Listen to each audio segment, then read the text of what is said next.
A deputada Antônia Lúcia, da bancada evangélica, teve seu mandato cassado. Ela estava só usando o dinheiro da Câmara para pagar um empregado particular, sem que ele sequer soubesse que era um funcionário público.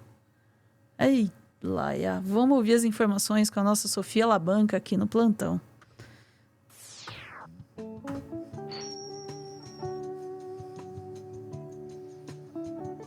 Sofia. Vamos lá, Ana. A gente tá falando aí da deputada federal, agora, acho que agora a gente pode dizer ex-deputada federal Antônia Lúcia, né? Que faz parte aí do Partido Republicanos do Acre.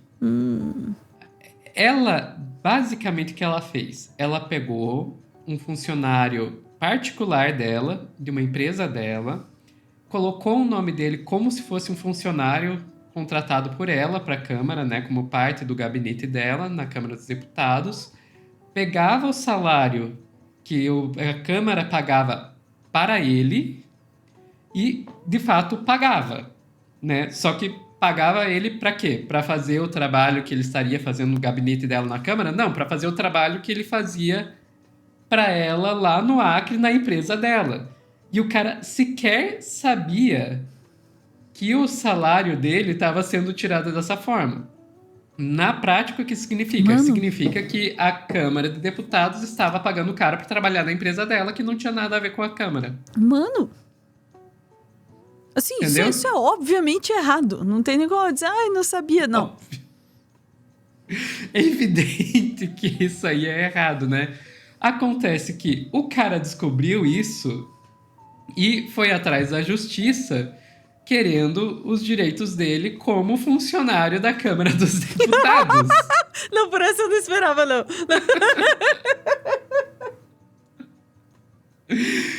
E daí, no processo, ele acabou derrubando ela. Vamos lá pro vídeo do Metrópolis. Ai, não, essa foi boa. Não tava esperando isso aí, não. Vamos lá. Dele, deputada religiosa usa a grana da Câmara para pagar empregado particular. Vamos explicar essa história? Essa aqui é a deputada Antônia Lúcia, ela é do Republicanos, lá do Acre, e ela foi condenada pela Justiça por improbidade administrativa. O que aconteceu? A Justiça viu que ela usou verba da Câmara dos Deputados para pagar um empregado particular que atuava na emissora religiosa da família dela, lá no Acre. Não era só... Não era só trabalhava na empresa dela, era trabalhar na emissora religiosa dela lá no Acre. Justo. Da defensora da moral e dos bons costumes, né? Ela, junto da filha, a dentista Milena Ramos Godoy, as duas foram então denunciadas pelo Ministério Público Federal por conta de uma ação trabalhista que foi impetrada pelo próprio empregado. O nome dele é Madison de Paula Barbosa. Ele foi nomeado para um cargo fantasma aqui em Brasília, na função de secretário parlamentar. Nessa ação, ele cobrava o reconhecimento do vínculo trabalhista com a empresa Rádio e Televisão Boas Novas Limitadas, que é de propriedade de Milena, a filha da deputada, e é localizada na cidade de Feijó, lá no Acre. Ou seja, ele foi nomeado como secretário parlamentar aqui em Brasília, mas exercia uma função que não tinha a ver com o cargo lá no Acre. Foi por isso que a Justiça entendeu, né, que havia essa improbidade administrativa. Nessa ação, o servidor ele comprovou que, enquanto ele esteve nomeado aqui no gabinete de Antônia Lúcia, isso foi entre 14 de fevereiro de 2011 e 8 de outubro de 2012, ele exercia a função de técnico de manutenção lá na rádio. E ele ainda afirmou que ele nunca esteve aqui em Brasília, nunca veio aqui no Distrito Federal e que ele foi nomeado na Câmara sem conhecimento dele. Então, ele não foi informado de que havia sido nomeado e que o dinheiro que ele recebia partia aqui da Câmara dos Deputados. Eu me pergunto quantas pessoas mais não acontecem, não só com ela, com outras pessoas. Quantos outros casos devem ter? Exato. Daí, então, a Antônia Lúcia, ela acabou sendo condenada aí por enriquecimento ilícito. Teve aí uma multa, teve a perda dos direitos políticos por 10 anos, né? Então, foi-se o mandato dela, porque 10 anos sem os direitos políticos dela. Eu fui atrás, Ana, de descobrir quem que é essa pessoa, né, essa Antônia Lúcia, porque eu admito, eu não tinha ouvido falar dela. Comecei a olhar primeiro bispa da Assembleia de Deus. Ok. Então já temos aí Igreja Neopentecostal no meio. Segundo, que ela integra a frente parlamentar do agro, sabe?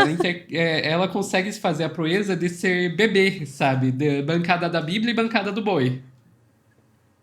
E que ela foi vice-presidente da Comissão dos Direitos Humanos e Minorias da Câmara dos Deputados. Na época que quem era o presidente era o pastor Marco Feliciano. Ela foi vice do Marco Feliciano.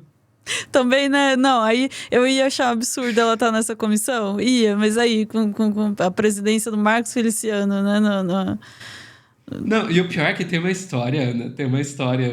Quando eu fui ver isso, eu achei umas reportagens lá de 2013 que o Marco Feliciano, quando assumiu a presidência da Comissão de Direitos Humanos e Minorias, falou que essa comissão estava tomada por Satanás. E daí essa moça, Antônia Lúcia, ficou putíssima. Porque ela... eu já só faço parte dessa comissão faz 3 anos, tenho nada a ver com Satanás. E ela, na época, chegou a pedir para sair do partido, porque ela, na época, era do PSC, partido do Marco Feliciano, ela chegou a pedir para sair do partido por causa do que o Marco Feliciano tinha dito. Mas aí ele pediu desculpas para ela continuou no partido, só foi sair para o Republicanos muito tempo depois. Mas, enfim, olha o tipo de treta que rola. Mas, Ana, a parte que mais me pegou, quando eu comecei a ver quem era essa pessoa, foi quando eu descobri que ela é esposa do Silas Câmara. Por que me chamou a atenção isso? Porque na hora que eu li isso aí, eu pensei, opa, esse não é o cara que foi caçado uns meses atrás, não? Nossa, alguém E sim, ele é o marido dela, é ex-líder da bancada evangélica, que foi caçado 5 meses atrás, Ana. Vamos lá pro UOL. Este lar aí está em profunda desarmonia, hein? Vamos lá. Vamos aqui com um destaque do nosso site sobre uma movimentação importante da Justiça sobre o líder da bancada evangélica. O TRE do Amazonas cassou o mandato de Silas Câmara, portanto, atual líder da bancada evangélica. O mandato dele foi cassado por captação de recursos ilícitos e abuso de poder econômico na campanha de 2022. Foram 4 votos favoráveis e 2 contrários à cassação de Câmara. Silas negou que tenha cometido irregularidades, reafirmou o compromisso com a defesa legal de seu mandato, segundo ele, conquistado de forma limpa e honesta. A defesa também afirmou que Silas vai permanecer no exercício pleno de suas responsabilidades enquanto aguarda a apreciação do caso em definitivo pela Justiça Eleitoral. A maioria dos juízes do TRE, lá do Amazonas, acolheu o pedido de cassação apresentado pelo Ministério Público Eleitoral. Silas Câmara é casado com a deputada federal Antônia Lúcia Câmara, do Republicanos do Acre. Teria contratado voos entre municípios do Amazonas e alguns com destino ao Acre. A prática, por si só, configuraria irregularidade, mas uma vez que os recursos eleitorais deveriam ser utilizados apenas para a campanha no território amazonense. Além disso, o órgão também alega que as aeronaves permaneceram por menos de 1 hora no destino, não deixando tempo hábil para a realização de ações de campanha. A decisão leva à perda de mandato também do deputado. Acho que era isso, né? Era isso. Então você vê, o cara... não, eu vou pegar o avião e pagar com dinheiro do fundo eleitoral para fazer viagens para minha campanha. Só que a minha campanha é num estado, eu vou para o outro e vou ficar só 1 hora lá. Tá, mas sabe o que me chamou a atenção? Ela não é deputada pelo Acre, que o pessoal tava falando no chat? Ela é deputada, ela é deputada pelo Republicanos Acre. E ele não, ela é pelo Amazonas? Não, ela é pelo Acre. Ela pelo Acre, ele era pelo Amazonas. Pelo Amazonas, né? E as passagens dele é do Amazonas pro Acre. Uhum. Achei interessante. Não sei se tem aí alguma ligação, mas achei interessante. Essa mania, né, dos cônjuges se candidatarem por estados diferentes aqui. Aqui a gente tem o Sérgio Moro e a esposa, né, também. São casais modernos, assim, cada um vive num lugar. Uhum. É o casal, a família tradicional brasileira, conservadora, com os cônjuges morando cada um em um estado. Uhum. Mas é para isso que precisa... Bom, enfim, do avião. Enfim, Ana, era isso. Era isso. Acho que dá pra acabar bem a live, né? Dá. Não, já, né, interessante já, assim, um casal que, né, faz as coisas meio torta unida, né, sendo caçado unido também. Eu suponho que tem lá, assim, alguma coisa na Bíblia sobre na alegria, na tristeza, no mandato ou na cassação, sabe? Uhum. Né? Mas vamos para um clube do fim, que eu acho que a gente tá merecendo depois desta live. Bora lá. Bora lá. Vamos para o meu, o seu, o nosso clube do fim.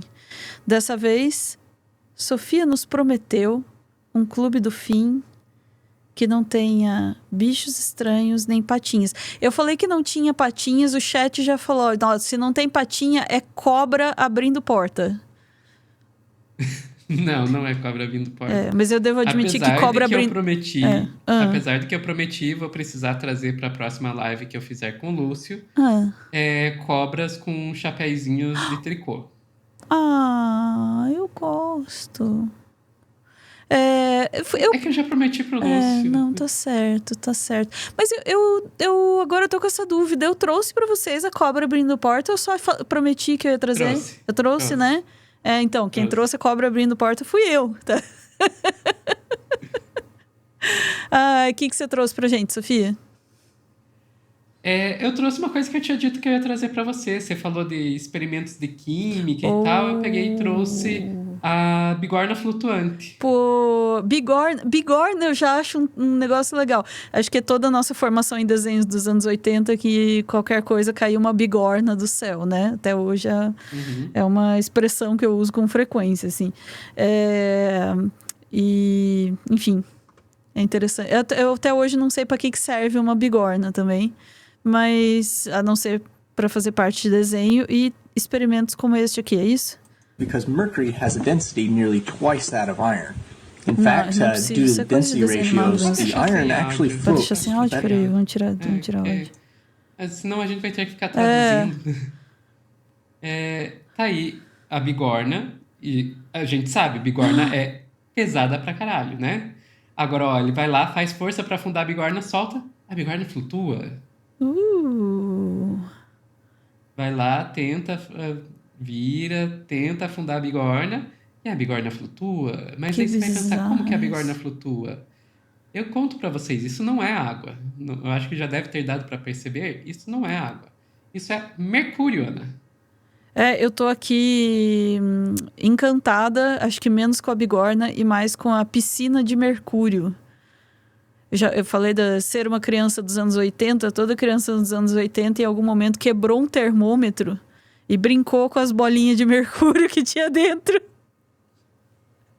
Eu pois fiz. Então, acontece que o mercúrio, ao contrário da água, ele é muito mais denso que a água, né? E a gente tem que lembrar que o que flutua ou que afunda tem a ver com a densidade da coisa que está afundando ou flutuando e com o líquido onde ele está. Então, se você tem um líquido que é muito mais denso, coisas que normalmente afundariam na água, por serem mais densas que a água, como a bigorna, quando você coloca num líquido que é mais denso que ele, vai flutuar. Então nós vemos uma bigorna, esse baita negócio de ferro aí, que o cara empurra e não consegue manter embaixo do líquido. Eu tô achando hipnotizante essa cena. Perguntas que, sei lá... completamente aleatório. Um ser humano afundaria no mercúrio? Não afundaria no mercúrio. Mas também não sobreviveria. Mas eu não recomendo você tentar mergulhar numa piscina de mercúrio. Melhor não. É bonito. É tóxico, gente. Altamente. É tóxico. Pra quem não viveu e não entendeu essa referência aí do termômetro, né? Que antigamente vinha com mercúrio dentro ali. O que acontecia era isso mesmo, quebrava, as crianças achavam mal engraçado, né? Que bonitinho, aquele líquido meio estranho ali, fazia umas bolinhas e tal, brincava com aquilo e ele é muito, muito tóxico. E depois isso aí era jogado no lixo de casa também, né? Enfim, aí pararam de fazer de fazer esse tipo de mercúrio, sim. Termômetro de mercúrio, aqueles tinha na eletrônica tem um switch de mercúrio também, que era bem bom, mas infelizmente não dá para usar. Agora a Maria Aparecida tá fazendo as perguntas certas aqui no chat. Será que a bigorna flutua no Mar Morto? Eu imagino que não. A água salgada, eu imagino que o ferro ainda seja mais denso que ela. Eu teria que conferir os números, mas se eu tiver que apostar, eu apostaria que não. A gente fazendo... Porque o mercúrio ele é muito denso, sabe? A água é densidade 1, né? Que é usado como base, o mercúrio tá lá pelo 13, sabe? É muito, muito denso. Isso Mas aí. enfim, Ana, já nessa onda de experimentos de química, eu já prometo pra você que vai ser o próximo Clube do Fim que eu vou trazer pra você. Já ouviu falar de líquidos não newtonianos? Adoro! Beleza, vamos fazer Clube do Fim de líquidos não newtonianos. Eba! Quem não sabe o que é, joga no Google. Eu tô louca pra dar spoiler. Não, eu gosto deste tema.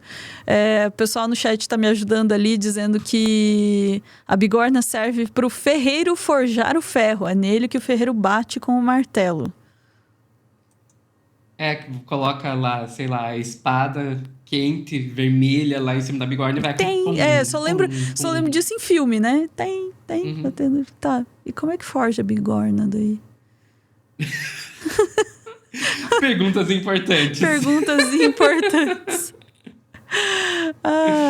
Vamos lá. Ficamos por aqui, Sofia? Ficamos por aqui. Beijo, chat. Eu volto pra dar um tchau.